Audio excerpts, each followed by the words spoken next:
На доместок за техничка помош, возачите треба да го плаќаат при секоја регистрација, а тие пари ќе се користат за давање на информации и техничка помош на моторизираните учесници во сообраќајот на јавните патишта, за отстранување од државните патишта на оштетените возила и возила во дефект и за други работи од значење за непречено и безбедно одвивање на сообраќајот.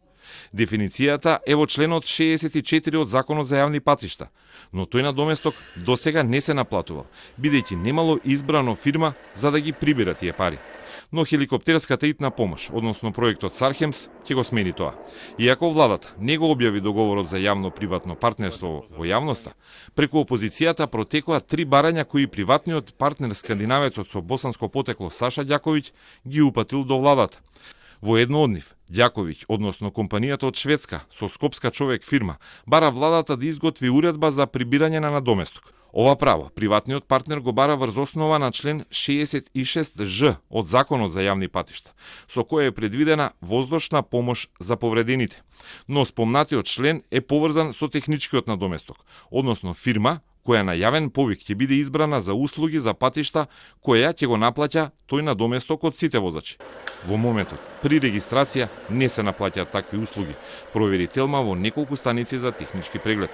Доколку тоа е основата за финансирањето на итната хеликоптерска помош, тогаш без избор од Министерството за транспорт и врски, можноста да наплаќа ќе добие шведската компанија избрана на друг повик, кој не е предвиден во Законот за јавни патишта. И возачите ќе треба да плаќат дополнително при регистрација.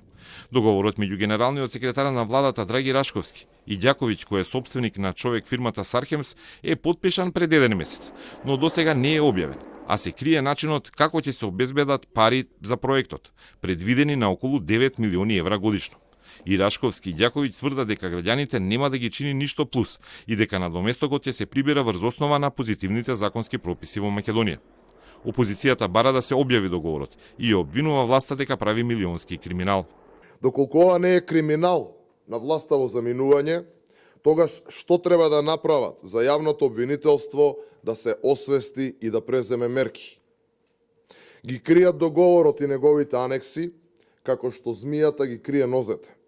Од владата не одговорија на обвинувањата и остануваат на тоа што го соопшти Рашковски на брифингот со новинарите, дека проектот нема да ги чини граѓаните ниту денар и дека е наменет за спасување на човечки животи.